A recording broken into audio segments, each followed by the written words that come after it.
What is everyone? In this video I will show you how to use live wallpaper on lock screen on iPhone 17 Air Pro. So let's start the video. First of all, go to app library. Now here click on search app library. Search photos app. You will see click on photos. Now here, so select live photo. After select photo, click on this edit icon.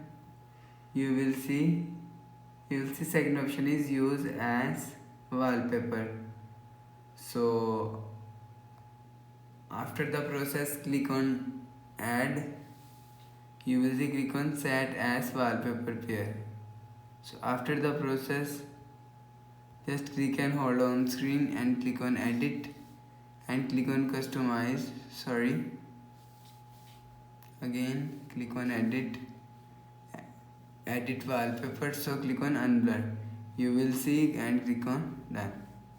You will see. So after the process, go back to home screen, refresh phone. So that's how you can use live wallpaper on lock screen on iPhone 17 Air Pro.